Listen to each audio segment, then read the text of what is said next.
స్తునాములు. ఈ మాటలను వింటున్న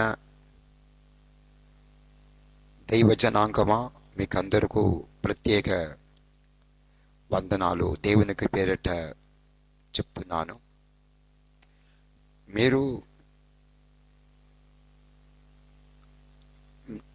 నేను మీకు అందిస్తున్న మాట ఏంటంటే, మీరు చాలామంది ఆ, ఈ ఆలోచనను వినలేదు. పైకు అట్లా ఈయన ఎవరు అని చూస్తున్నారు, కానీ లోపల దేవునికి ఆలోచన ఏమి వస్తుంది అని చెప్పి మీరు గమనించలేదు. మీరు గమనిస్తే, మీరు దాన్ని గ్రహిస్తే, మీరు కంపల్సరీ దానిను ఇంకొకరికి చెప్పుతారు. మీలో గ్రహింపు వచ్చి ఉండే, ఇలాగ మాట్లాడారు, దేవుడు నాతో మాట్లాడారు అని చెప్పి నాతో పంచుకుంటారు. ఎందుకంటే మీరు చాలామంది చూస్తలేదు. ఏది ఏమైనా కూడా నీ ఆహారమును నీళ్ళ మీద వేయి, చాలా రోజు తర్వాత దాన్ని చూస్తావు అని చెప్పి దేవుని యొక్క మాట చెలవిస్తుంది. నేను నా వ్యక్తిగత మాటలను, వ్యక్తిగత జీవితం, నా వ్యక్తిగత సేవ జీవితం, నా తల్లి తండ్రి చనిపోయిన తర్వాత నేను ఎలాగ ఒంటరైపోయినాను, దానిలో నేను పడిన వేదనలను నిన్న మీకు చెప్పడం జరిగింది. ఎంతమంది మీరు దానిని విన్నారో నాకు తెలియదు. దేవునికి మహిమ కలుగును గాక. దైవ జనాంగమా, మోషేతో దేవుడు అంటున్నాడు, నువ్వు సమస్తము విడిచిపెట్టి వచ్చి నా సన్నిధిలో నిలబడు అని చెప్పన్నప్పుడు, మోషే వెనక తరాల్లో జరిగినది ఏది జరగకుండా కాపాడుకొని కొరకు దేవుడు నన్ను రమ్మని చెప్పి అన్నాడు.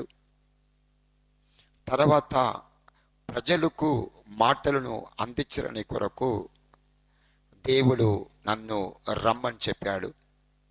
ప్రజలు కొరకు దేవుడు, నేను చెప్తున్నదాన్ని రాసుకో, వాళ్ళకు ముందుకు వెళ్ళి దాన్ని చదువు, వాళ్ళ కొరకు నువ్వు ప్రార్థన చేసినావు కదా.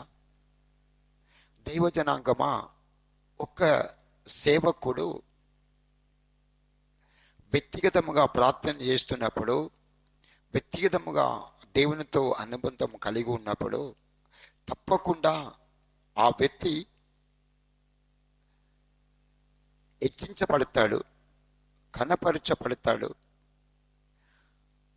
ప్రతి విషయములో ఇద్దరుకు ఆశీర్వాదకరంగా మార్చబడతాడు. ఆశీర్వాదంగా మార్చబడని కొరకే, ఇద్దరు నడిపించని కొరకే, దేవునికి సిద్ధం చేయరని కొరకే దేవుడు ఆ వ్యక్తిని దేవుడు వ్యక్తిగతముగా వచ్చి నా సన్నిధిలో కూర్చో, నిలబడు, మొర్రెబెట్టుము అని చెప్పి అంటాడు. వ్యక్తిగత జీవితములో, ప్రార్థన జీవితములో మేలులు జరుగుతుంది. వాళ్ళు ఎవరి మీద ఆధారపడరు, వాళ్ళు అందకు వరదలుతాడు. ప్రార్థనలో, కుటుంబ విషయములో, సేవ విషయములో అందకు వరదలుతారు. కానీ వ్యక్తిగత ప్రార్థన లేని వాళ్ళే ఏం చేస్తారంటే ఇద్దరి మీద ఆధారపడతారు, అక్కడక్కడ పరిగెత్తుతారు. వ్యక్తిగతముగా ప్రార్థన జీవితం ఉన్నవాళ్ళు సామర్థ్యం కలిగి ముందుకు సాగలుగుతారు. నేను నిన్న మీకు కొన్ని భక్తులు, మిషనరీ చరిత్రలు నేను మీకు అందించాను. నా జీవితంలో కూడా నేను ఇక్కడికి వచ్చినది ఒక మిషనరీ లెక్కనే, కానీ నాలో ఉండి ఆపరేట్ అవుతున్నది దేవుని యొక్క వరములు. కానీ నేను వచ్చినది ఏంటి, ఒక మిషనరీ లెక్కనే. కానీ నేను దేని నా కుటుంబంలో ఏమి జరిగినా కూడా పోకపోయేది. నా మనసు దేవుని యొక్క సేవలే ఉండిపోయేది. మా బావగారు చనిపోయారు, మా అల్లుడు చనిపోయారు. నన్ను ఎక్కువ ప్రేమించిన చాలామంది మా బంధువులు, మా పెద్దనాన్న, మా చిన్ననాన్న, మా అన్నలు వీళ్ళంతా చనిపోయినా కూడా నేను పోవలే. వ్యక్తిగత ప్రార్థన నన్ను దేవుని కొరకు త్యాగం చేయడానికి అవకాశం కల్పించింది. దేవుని కొరకు తెగించి నిలబడడానికి అవకాశం కల్పించింది. నేను మీకు నిన్న భక్తుల గురించి చెప్పాను, చనిపోతే పర్వాలేదు. చాలామందిను నార్త్ ఇండియా సైడ్లో మీకు అందరికీ తెలుసు, ఒరిస్సా ప్రాంతంలో ఎయిన్స్ అన్న ఆ సేవకులను కుష్ఠరోగుల మధ్యలో, అనాథ పిల్లల మధ్యలో సేవ చేయడానికి వచ్చిన వారిని కాల్చి పడేశారు. కానీ భార్య కూతురు ఎంత చక్కగా నిలబడ్డది. ఆ కాల్చి పడేసిన లోపల వేయంగానే కాలువంగానే వాళ్ళు మసి బూడిద లెక్క అయిపోయారు. కానీ ఏమైనా మాట్లాడారా? భార్య ఏమైనా మాట్లాడిందా? కూతురు ఏమైనా మాట్లాడిందా? వ్యక్తిగత ప్రార్థన చేస్తున్నప్పుడు సిత్తమును తెలుసుకోగలుగుతారు. దేవుని కొరకే నిలబడతారు. ఏమన్నా కూడా ఎంత కష్టం వచ్చినా, ఎంత బాధలు, ఎంత ఇరుకులు, ఎంత హింసలు,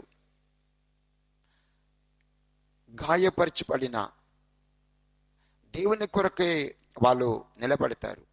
నా శరీరంలో ఎంతో వేదన. నేను పైన బిల్డింగ్లో ఉండి 18 ఫీటు 13 ఫీటు లోపల పైనుండి కింద పడ్డాను.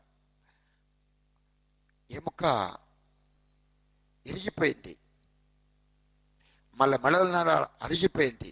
అయినా కూడా సేవ విషయంలో మాత్రం వెనక తిరగలేదు. ఆ వారమే నిలబడి, పడ్డ వారమే నిలబడి వాక్యమును దేవుని యొక్క మాటలను అందించాను. వచ్చిన వాళ్ళందరికీ ప్రార్థన చేశాను. నా శరీరమును నేను నలగొట్టుకున్నాను.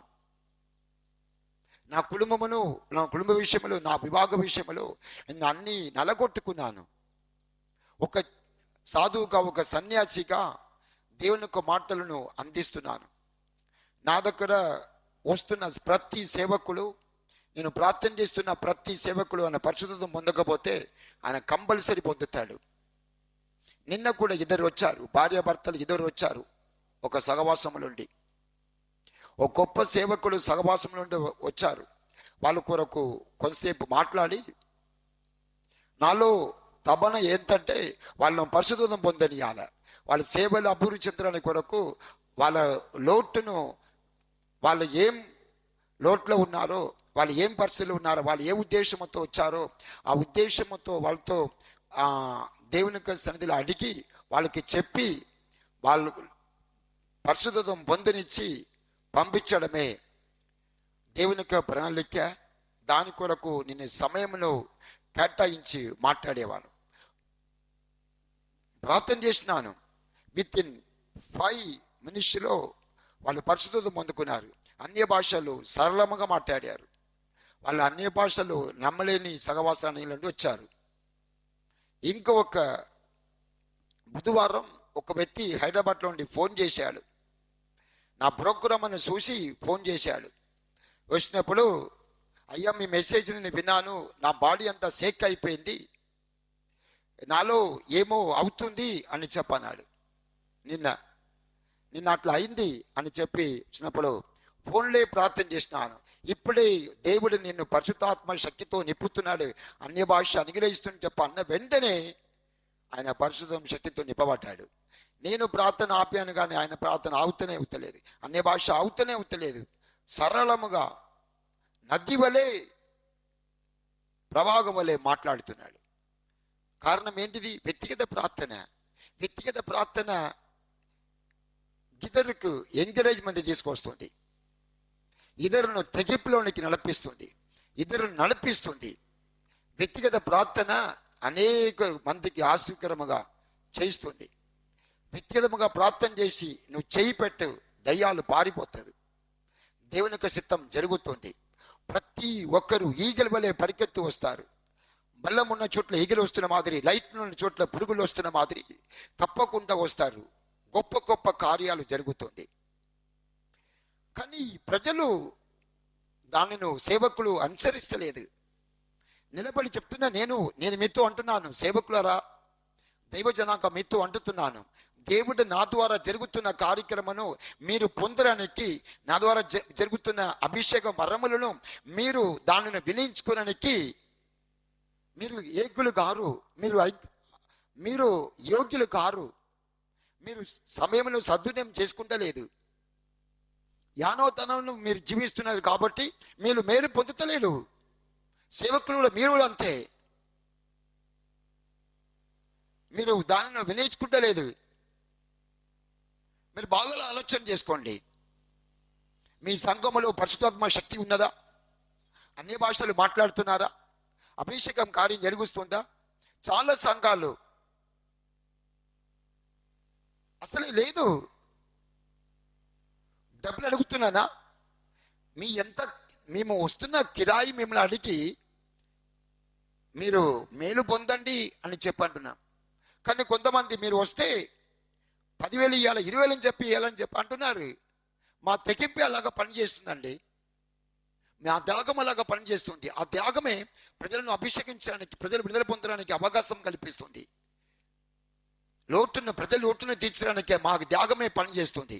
ఎగువ సిద్ధమును జరిగించడానికి మా వ్యక్తిగత ప్రార్థన త్యాగమే చేస్తుంది. కానీ మీరు దాన్ని వినియోగించుకుంటలేదు. మీరు దాన్ని వినియోగించుకుంటలేదు. ఏదో పైకి చూస్తున్నారు, పంపించేస్తున్నారు. మీరు 20,000 30,000 కిరాయిని అడిగి సినిమా హీరోలు అడుగుతున్న మాదిరి, కాంట్రాక్ట్ వ్యక్తులు అడుగుతున్న వాళ్ళు మీరు పిలిపించుకొని సంఘమును ఆగం చేసుకుని, వీళ్ళు వాడపడుతున్నారు కదా, వీళ్ళు పిలిపిస్తే వాళ్ళు వస్తారు, వీళ్ళు వస్తారు, మన అవసరం తీర్చబడుతుంది అని చెప్పి మీరు మోసం పోతున్నారు. దైవ జనాంగమా, సంఘమును ఆగం చేసి, కుటుంబమును ఆగం చేసి, మీ పరిచర్యను ఆగం చేసి, ఈ రోజులో చాలా మంది, నేను వేదనతో మాట పలుకుతున్నాను, చాలా మంది సేవకులు పిల్లలు ఘోరమైన పరిస్థితికి వెళ్ళిపోవడానికి కారణం ఏంటి? వ్యక్తిగత ప్రార్థన లేక. త్యాగముతో పరిచర్య ఇస్తున్న సేవకులను పిలిచి మీరు అక్కడ దేవుని యొక్క వరములను, అభిషేకమును, ఆత్మీయ కార్యములను జరగకుండా ఉండడమే, మీ నిర్విచారతరమే అలాగ మిమ్మల్ని మోసానికి తీసుకెళ్తుంది.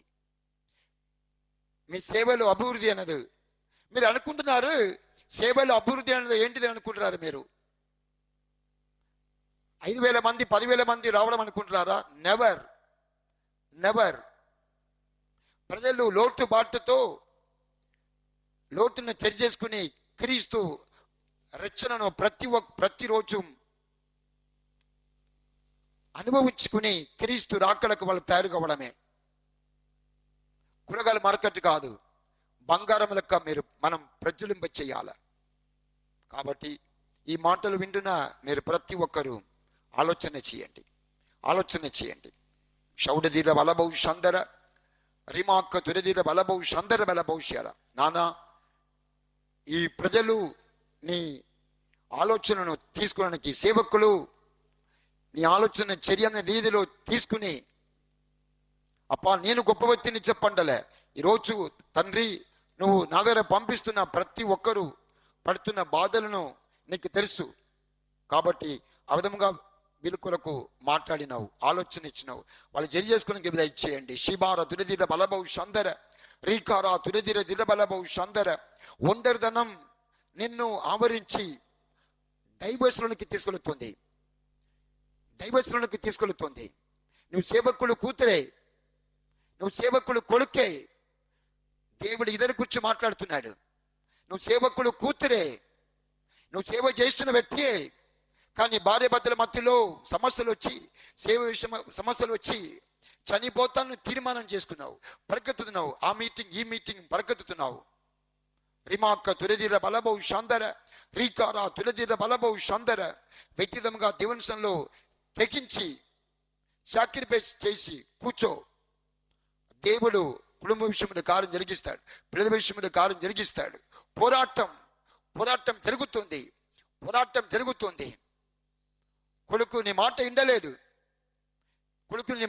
దేవుడు నాతో తేటగా నీకు ఆలోచన ఇస్తున్నాడు. నేను కాదా నిన్ను దేవుని యొక్క పని కొరకు మొక్కుబడి చేసుకున్నాను. నువ్వు కడుపులో ఉన్నప్పుడే, నువ్వు పుట్టినప్పుడే, ఇలాగా చేస్తున్నప్పుడే నేను అప్పగించాను అను. నువ్వు నీ కొడుకుతో, నీ పిల్లలతో, మీ వాళ్ళతో మాట్లాడినప్పుడు వాళ్ళు ఇలాగా నువ్వు ఒప్పుకున్నావు కానీ నేను ఒప్పుకోలేదని చెప్పి నీ మాటలు ధిక్కరించిపోతున్నారు. నిర్విచారం తరమే నీ సంఘమును అలాగా ఆగం చేస్తుంది, నీ కుటుంబాన్ని అలాగా ఆగం చేస్తుంది, నీ సేవను అలాగా ఆగం చేస్తుంది. అన్ని మానేసుకుని తిరుగుతున్న పిల్లలను దేవుడు చూపిస్తున్నాడు. అన్ని మానేసుకుని కుటుంబమును ఉపేక్షించుకుని, సేవను పక్కపెట్టి అప్పు సమస్యలతో, ఆర్థిక పరిస్థితులతో అల్లాడుతున్న వ్యక్తులు దేవుడు నాకు చూపిస్తున్నాడు, ఆలోచన ఇస్తున్నాడు. దేవుడు మీతో మాట్లాడుతున్నాడు. దేవజనాంకమా, శిబార తురదిద బలబౌ సందర, రీకారా తురదిద బలబౌ సందర, రిమాక్క తురదిద బలబౌ సందర బలబౌ షేర. దేవునికి ఆలోచనను మీరు రోజు తీసుకోవాలని దేవుడు సెలవిస్తున్నాడు. షియార దురదిన బలబౌ సందర. నాన్న ఇది వింటున్న ప్రతి ఒక్క మీద నీ కండిస్ట్ ఉండును గాక, నీ కాపుదలు ఉండును గాక, నీ సన్నిధి ఉండును గాక. వాళ్ళ తండ్రి స్తోత్రం. అప్పా, కుటుంబ పరిషత్ ద్వారా సేవలు సమర్పణ కలిగిన విషయంలో అడ్డుపడుస్తున్న, చనిపోతానని చెప్పి ఆలోచన తీసుకుంటున్న తండ్రి స్తోత్రం. చేస్తున్న ప్రతి వాళ్ళ హృదయ కాఠిన్యము, శత్రుడు ప్రభాగమును, తలంబు ఆలోచన, ప్రార్థన లేకుండా చేస్తున్న ప్రతి క్రియలు యేసుక్రీస్తు నామములో ఇప్పుడే మీరు లయపరచు అని ప్రార్థన చేస్తున్నాను. నీ కార్యం జరిగించమంటే యేసు నామములో తండ్రి. ఆమేన్.